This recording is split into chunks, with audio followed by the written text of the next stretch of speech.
There was new video released yesterday showing Nick Reiner calmly strolling near his parents' home hours before the murders. This was obtained by the New York Post. Let's take a look at it. It's video one. It's just a sidewalk. This is just him walking. For the listening audience, he has a bag over his left shoulder. He's walking calmly. 26 days have rolled by since the tragedy at Rob Reiner and his wife Michelle's Brentwood home, and the story is only getting heavier. What first shocked Hollywood is now morphing into something way more unsettling as new details keep leaking out piece by piece. A preliminary forensic report has now helped investigators narrow down a critical window of time, and what it suggests has left many shaken.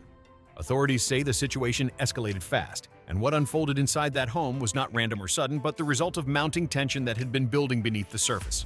Sources believe the night may have kicked off earlier at Conan O'Brien's Christmas party, where several guests noticed Nick acting off, tense and unpredictable. What began as an argument reportedly followed him long after the party ended, setting the stage for what came next. After leaving the event, Nick allegedly returned to the Brentwood area, calm on the outside, controlled in his movements, and deliberate in every step. Investigators say he later checked into a nearby hotel, acting composed and quiet, drawing no attention as he paid and went to his room. What stunned many was what followed next. Records indicate that shortly after, Nick secured the services of Alan Jackson, one of the most high-profile defense attorneys in the country, using family inheritance funds. The speed and confidence of that move left people asking hard questions. According to the Los Angeles County District Attorney's Office, the incident inside the home occurred sometime between midnight and the early morning hours. There were no signs of forced entry because none were needed. He had access, familiarity, and full knowledge of the house. Security records later placed Nick at a Santa Monica hotel around 4 a.m., roughly 20 minutes from Brentwood. Staff described nothing unusual. No calls, no visible distress, just a man sitting in silence as if detached from everything unfolding elsewhere. Hours later, around mid-afternoon, concern turned into alarm when a scheduled visitor arrived at the home and received no response. Calls were made, doors were opened, and in that moment, everything changed forever. As authorities rushed in and the scene was secured, one thing was clear. This was not just a shocking event, it was the result of a night that spiraled out of control in silence. A drink at a gas station moments before he was arrested. This is an ABC News video. Here he is. Once again, he's got a bag over his left shoulder, it appears, and he's kind of meandering around a convenience store, and again, does not look out of his mind, deranged, in any way disturbed. This is after, again, the murder. Around 9 p.m., a surveillance camera at an Arco gas station near Exposition Park captured Nick on tape. He was seen buying a sports drink, pacing slightly, scanning the area, clearly restless but still composed enough to complete the purchase. Just minutes later, at approximately 9:15 p.m., LAPD officers working alongside U.S. Marshals moved in and detained him nearby. There was no struggle, no resistance, no explanation. He remained silent as officers placed him into custody. Footage from that moment shows a young man looking completely hollowed out. His expression wasn't panic or fear. It was exhaustion, like someone emotionally drained to the core. Later, forensic estimates suggested Rob and Michelle had likely passed several hours before they were discovered. That timeline only deepened the mystery and forced investigators to ask a difficult question. What truly pushed Nick to that breaking point?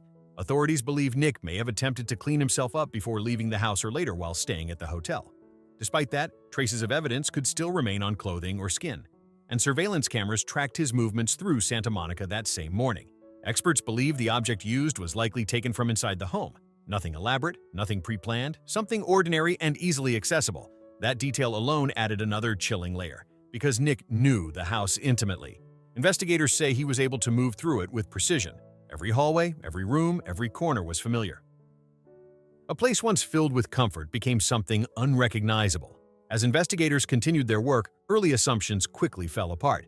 Initial reports suggesting a single act were corrected after forensic analysis revealed multiple serious injuries. The reality was far more complex and disturbing. Professor Joseph Scott Morgan, a respected forensic expert, explained that repeated injuries typically signal deliberate intent rather than a sudden emotional reaction. These situations require proximity, control, and sustained effort. Experts clarified that when different types of injuries appear together, it suggests a prolonged event rather than a momentary lapse. This was not something that happened in seconds. It unfolded over time. Doesn't look irate, doesn't look out of his mind, looks kind of normal. He's walking past a gas station with a hat.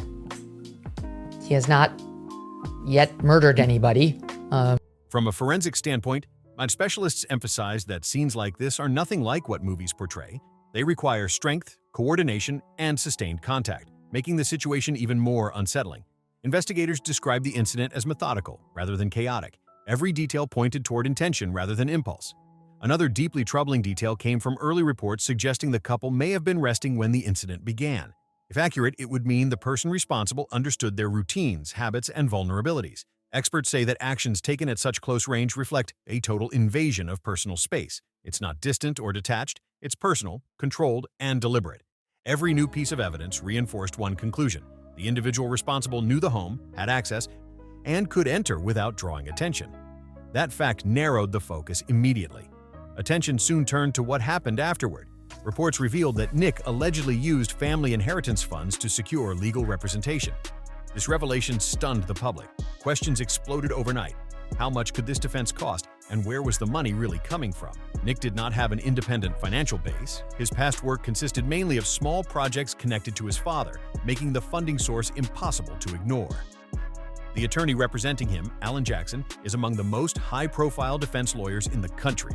He is known for taking only the most complex and demanding cases, and his reputation alone carries a massive price tag. In previous cases, even reduced rates reportedly resulted in legal costs reaching tens of millions. That number alone became a symbol of privilege colliding with tragedy. For many watching, the optics were jarring. A son accused of unimaginable actions now mounting a defense funded by the wealth built by the very people at the center of the case. As media pressure intensified, reporters questioned Jackson outside the courthouse. His response was brief and guarded. He declined to discuss who was paying the fees. That silence triggered a wave of speculation.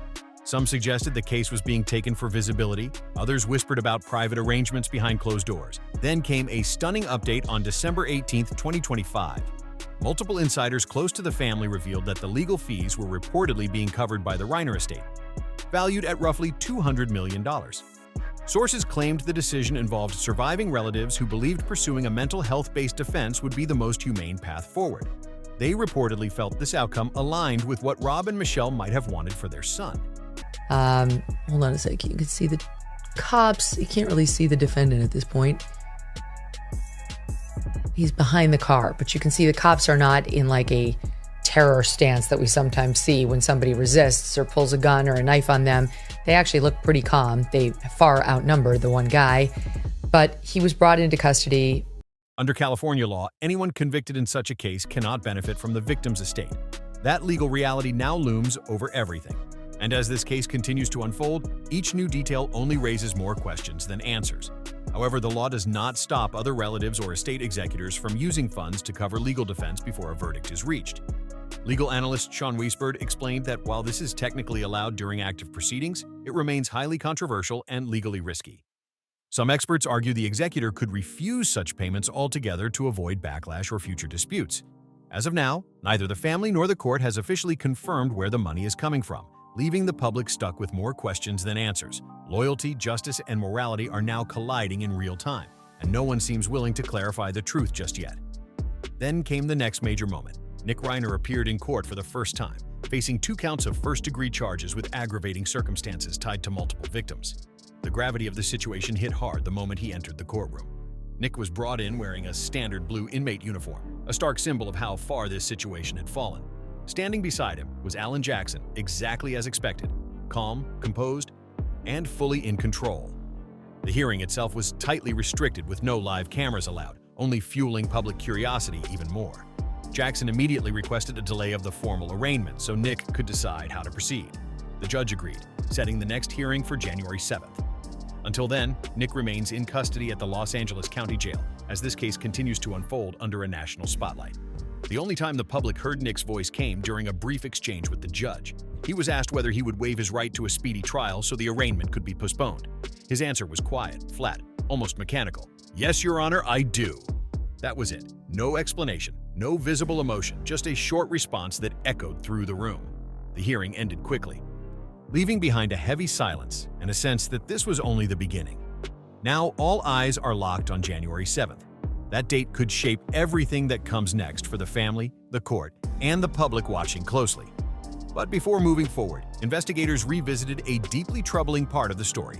Behind the privilege and the famous last name was a long and painful personal struggle that had followed Nick for years. Born in 1993, Nick reportedly began experimenting with substances at a shockingly young age, around 15 years old. What followed was a pattern that spiraled fast and became nearly impossible to break. Growing up under intense expectations, surrounded by fame and pressure, Nick's world often felt overwhelming and isolating. His family saw the warning signs early and tried everything they could to help.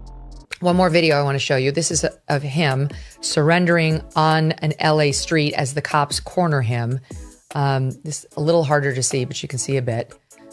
Hold on. Where did we get this? Oh, this is from the New York Post. Okay. The law enforcement has since said he went into custody willingly. He didn't resist arrest. Rob and Michelle reportedly sent him to his first rehabilitation program while he was still a teenager. That marked the start of a long cycle of treatment and relapse that would repeat over and over again. Despite everything, they never walked away. They continued offering support, structure, and chances to rebuild, even allowing him to return to their Brentwood home in hopes of giving him stability. That long history now sits at the center of this case, raising difficult questions about responsibility, limits, and how far love can stretch before it breaks.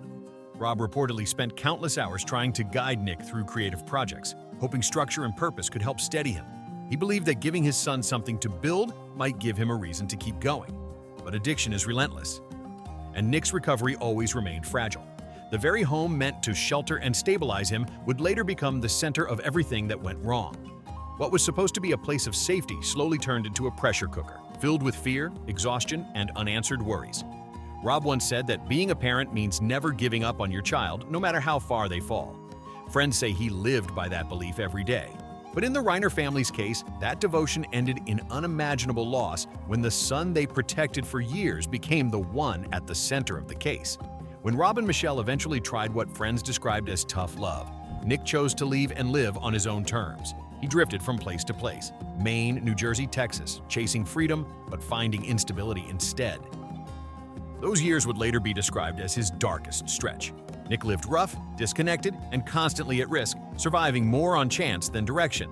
He leaned on substances and dangerous connections just to get through each day, while his family watched from a distance, powerless to pull him back. Then came a brief moment of hope in 2015.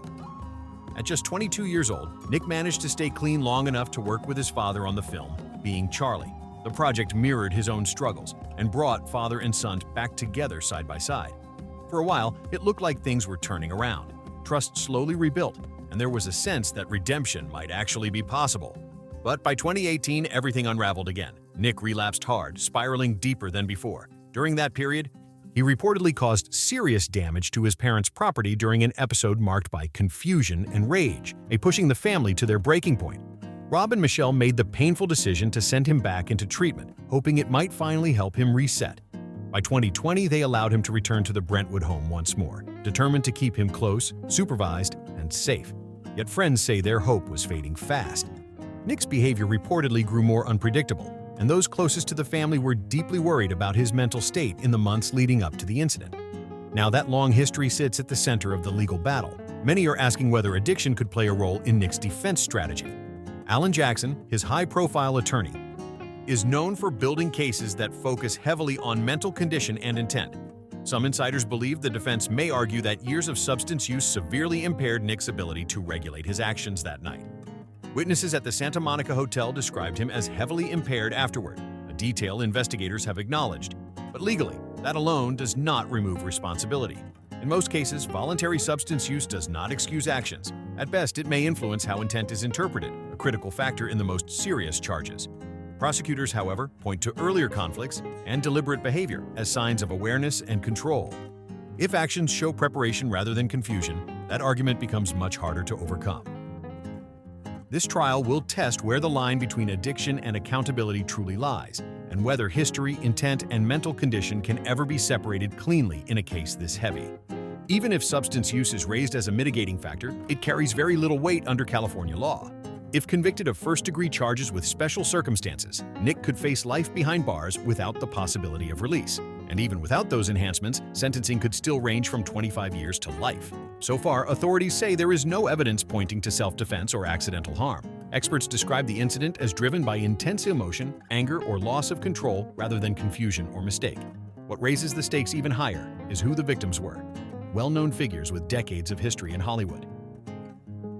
The potential witness list reportedly includes names like Conan O'Brien, Larry David, and Billy Crystal. Testimony from people like that could turn this case into a media spectacle on a scale few trials ever reach. Legal analysts are already predicting this could become one of the most closely watched court battles in modern America. Insiders believe the trial may not begin until late 2026 or early 2027, and a plea deal is considered unlikely. Prosecutor Nathan Hochman is expected to lean heavily on physical evidence and a clear narrative of escalation, arguing that the events show awareness and intent rather than chaos. Every aspect of Nick's past will be examined under a microscope. His long struggles, his mental condition, and every movement that night will be dissected step by step. New forensic findings reportedly placed Nick directly at the scene, supported by biological traces and surveillance footage. Those details make arguments like self-defense extremely difficult to sustain. Age also plays a role. Rob and Michelle were elderly while Nick was just 32. That imbalance alone creates another major hurdle for the defense. In rare cases, attorneys push for lesser charges, arguing the absence of intent. But here, investigators point to the sequence of events, the retrieved object, and the sustained nature of the incident as signs of deliberation. If confirmed, certain injury patterns could further strengthen the prosecution's argument that this was up close, personal, and controlled. Those findings would be hard for any defense to explain away. Alan Jackson now faces immense pressure to construct a narrative that introduces doubt without contradicting the evidence. Scene reconstruction, security recordings, and forensic mapping are expected to play decisive roles once testimony begins. Then there's the jury, 12 people from different walks of life, many far removed from wealth or Hollywood privilege. Will they see Nick as someone overtaken by long-term struggles, or as someone who had every opportunity and still crossed a line? That question hangs over everything as the trial approaches. And then the story circles back to the night many believe set everything in motion. Conan O'Brien's annual Christmas party has always been one of Hollywood's most relaxed gatherings, a night meant for laughter, familiar faces, and no cameras. Rob Reiner and Michelle were longtime attendees. But this year was different. They brought Nick with them, a choice that now carries heavy significance. Friends later revealed the couple had been deeply worried about him. His behavior in the months leading up to that night had become increasingly unpredictable. Disappearances, sudden mood shifts, and late-night calls that left his parents anxious and exhausted. They didn't want to leave him alone. Bringing him along felt like the safest option. Maybe a warm, familiar environment could steady him. Nick wasn't originally on the guest list, but Rob reached out to Conan personally. Known for his generosity, Conan agreed immediately. At first, everything appeared normal. Rob greeted friends, Conan welcomed them warmly, and Michelle stood out in an elegant dark dress. But Nick didn't blend in. While guests laughed and mingled, he stayed on the edges, hoodie pulled tight, eyes constantly scanning the room. Several attendees noticed his energy felt off. He began approaching people abruptly, asking uncomfortable questions like, "What's your full name?" and "Are you famous?" His tone was flat, his stare intense. Most guests answered politely before stepping away. Some exchanged uneasy looks, others whispered that something didn't feel right. Actress Jane Fonda later said she felt a sudden chill when he stood too close, staring without blinking. The most uncomfortable moment reportedly came when Nick interrupted a private conversation involving Bill Hader, and from there the night only grew more tense. He kept repeating the same flat, robotic questions, ignoring every attempt to calm him down. When Bill Hader gently asked him to give them some space, Nick didn't argue or explain. He just stood there, silent and frozen, eyes locked in place, before suddenly turning and walking off fast. The shift in the room was instant.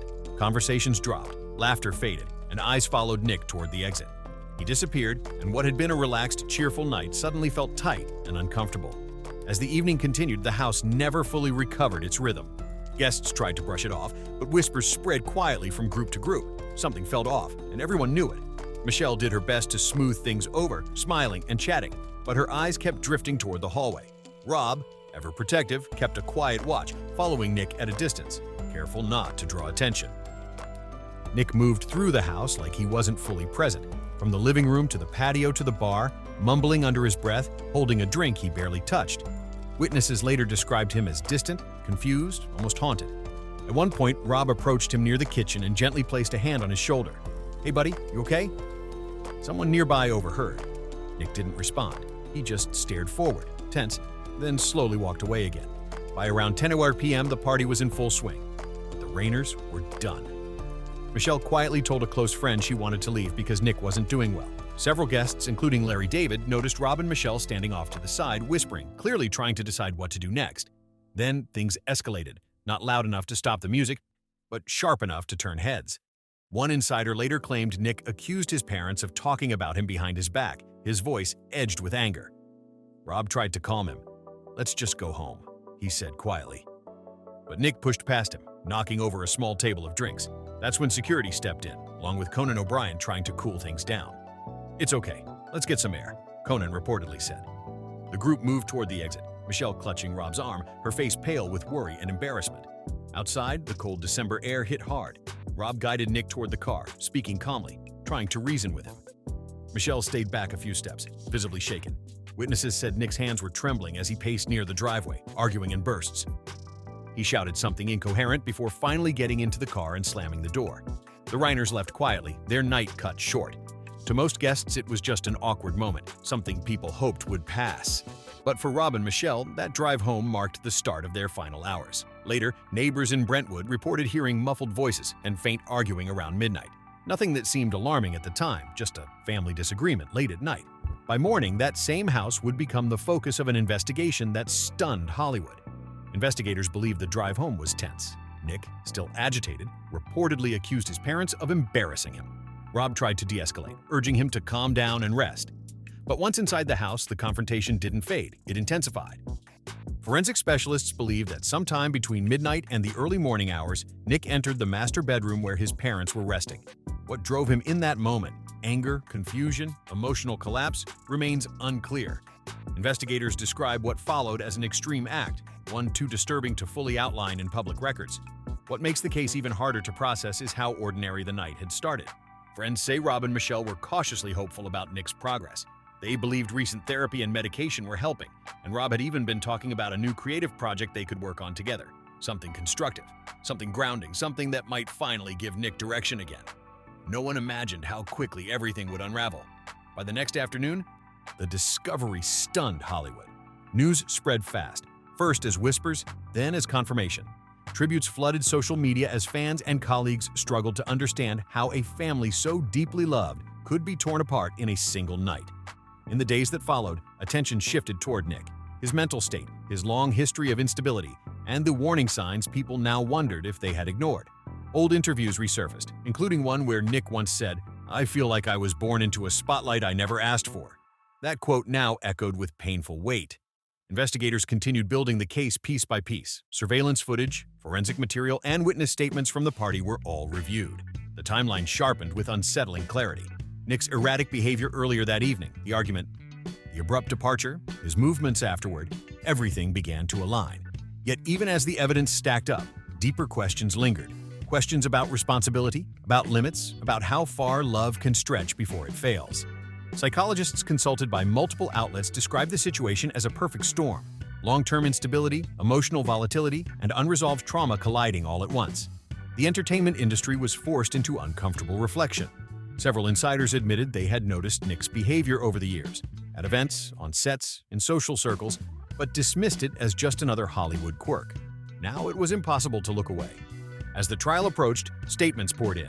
Producers who had worked closely with Rob expressed disbelief and grief. Actors described the loss as unreal. Friends of Michelle, remembered for her warmth and steadiness, were shattered. "She always believed he would get better," one longtime friend said quietly. "That's what makes this unbearable." Even Conan O'Brien, who rarely comments on private matters, released a brief statement expressing sorrow and disbelief, saying his heart was with the Reiner family and everyone affected. Now, nearly a year later, the case still dominates headlines. Every court filing, every new development reignites debate around mental health, privilege, and accountability. It feels cinematic, but it's painfully real. For those involved, for friends and fans. The memory of that glittering December night has been permanently altered. What was meant to be a joyful celebration became the beginning of one of Hollywood's most haunting chapters. A reminder that fame and success don't protect anyone from inner chaos. Long before the night ended, Rob could sense things slipping. He pulled Nick aside near a quiet hallway, his voice firm but emotional. The argument escalated fast, sharp enough that nearby guests paused their conversations. Rob was trying to pull his son back, urging him to regain control, to steady himself. "You need to get it together," he said firmly, words that now echo with heartbreaking weight. Michelle stayed close, caught between her husband and her son, switching between quiet pleas and worried looks. She urged Rob to stay calm and begged Nick to slow down, to breathe, to listen. But Nick wasn't hearing any of it. His replies turned sharp, his tone hardened, and something dark flashed behind his eyes.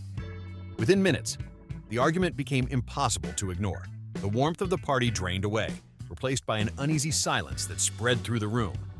Rob and Michelle made the painful choice to leave. They offered quick goodbyes, forced smiles, faces pale with worry as they headed for the door. Michelle paused for just a moment, looking back at Nick, the child she had protected and forgiven time and time again. One guest later said her look felt like a silent message. "We love you, but we can't do this anymore." Nick stayed behind, standing alone near the back of the room, expression empty. The air around him felt heavy, charged, wrong. Guests whispered. Others kept their distance, hoping the tension would fade. No one could have known that within hours, everything would collapse. The Reiners drove home quietly, unaware it would be their final ride together. The house they had filled with love, patience, and years of trying to save their son would soon become the center of a story that shook Hollywood to its core. This case endures not just because of what happened, but because of what it destroyed, a family that fought for years to stay together. And the hardest questions still linger. In those final moments, did Rob and Michelle sense their love was no longer enough? We may never fully understand that night, but we can remember who they were before everything fell apart.